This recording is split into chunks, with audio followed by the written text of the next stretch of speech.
It started with a van when I was 12. Now a man follows me to the park with my daughter.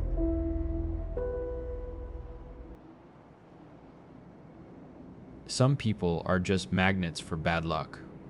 I seem to be a magnet for something else entirely. It's a specific kind of attention I wouldn't wish on anyone, and after years of relative peace, I can feel the pull starting again. It started in middle school, back when the world was supposed to be safe. Every Wednesday, the school bus would groan to a stop at the top of my grandma's hill, spitting me and my cousins out into the afternoon sun. Her driveway was a long, sloping ribbon of gravel that snaked down through a stand of pine trees, and every Wednesday, a faded blue van was parked across the road, half hidden by the overgrown hedges. The first few times, we didn't think anything of it, but it was always there. The windows were tinted so dark they looked like solid panels of black. The moment the bus's red lights went dark and it pulled away, the van's engine would turn over. It would crawl past the end of the driveway, slow as a hearse, before disappearing over the next hill. Sometimes, he would pull right into the mouth of the driveway, its engine a low grumble, just watching us scramble down the gravel path. We'd run, laughing and breathless, but a cold knot would tighten in my stomach. The last time was different. The bus dropped us at my house instead, at the bottom of a similar hill. As my feet hit the pavement, I heard it not the slow crawl, but the roar of an engine gunning it. I looked up and saw the blue van careening down the hill towards us. It didn't slow down. It fishtailed into our driveway, spitting rocks and dust, blocking our path to the front door. We screamed. All of us, a tangled mess of limbs and backpacks, sprinting across the lawn for the porch. I could hear my heart hammering against my ribs, convinced I could feel the heat from the van's grill on my back. My sister was fumbling with the keys, her hands shaking, when the van's tires shrieked. It shot backwards out of the driveway so fast, the back end swayed, then sped off. As the dust settled, we saw why. My dad's work truck was parked by the garage. Someone else was home. My grandma started picking us up after that, right at the bus stop. We never saw the van again. Years went by. I went to college and convinced myself the van was just some weirdo, a one-off thing. Then came the night I wanted ice cream. It was a stupid, mundane craving. The grocery store was small, the kind of place with flickering fluorescent lights and sticky linoleum floors. The lot was packed, and the only spot was next to a big, lifted white work truck with muddy tires. A familiar prickle of unease ran up my spine.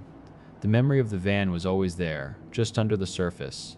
I locked my doors, grabbed my purse, and tried to get out and into the store in one fluid motion. As my feet hit the asphalt, a flash of movement in my periphery. The passenger door of the truck swung open, silent and fast. An arm shot out, reaching for me. I didn't even see the person attached to it. All I saw were thick, grimy fingers lunging for the fabric of my jacket. I didn't scream. I just ran. I slammed through the automatic doors and didn't stop until I was deep in the produce section, my breath tearing from my lungs. I stayed in that store for over an hour, pretending to compare prices on cereal boxes, until I saw the white truck finally pull out of the lot. I had to ask a stock boy to walk me to my car. The next year, I was working at a Burlington coat factory to pay for books. That's when I met him. He was a regular, but not the chatty kind. He was tall and gaunt with pale, flat eyes that never seemed to blink. He'd come to my register every time, place his items on the counter without a word, and stare. Not at my face, but at my hands as I scanned his things. A child's shoe, a single candle, a bottle of cheap perfume. Never anything that made sense together. After a few weeks, I started noticing a truck parked at the far end of the employee lot when I'd get off my closing shift. It was big and white, just like the one from the grocery store.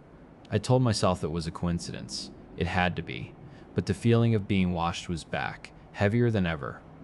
One night, I got off late and decided to grab wings from the place next door. I put my order in and went to wait in my car. That's when I saw him. My silent, strange customer. He got out of the white truck and started walking towards my car. He wasn't looking at me, but down at his hands. He was fiddling with something.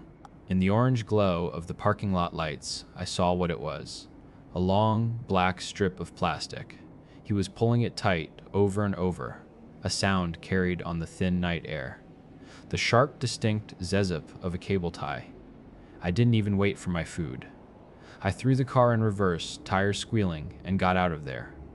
I quit that job the next day, and now it's happening again. It's him. The man from Burlington. I see him everywhere. I'll be at a cafe with a friend, and he'll be sitting in a booth in the corner, staring at his hands. I'll be pushing my daughter on the swings at the park, and his truck will drive by, slow as a hearse. He's never near my house, never near my new job. It's just out in the world, where I'm supposed to feel anonymous. He's methodically, silently, removing every safe space I have left. Part of me is screaming that it's all in my head, a string of impossible coincidences. But the other part of me, the part that remembers the sound of an engine roaring down a hill and the sight of an arm lunging from the darkness, knows better. I don't know what he wants, but I feel like I'm a tetherball at the end of a rope, and he's just circling, waiting for the right moment to finally catch me.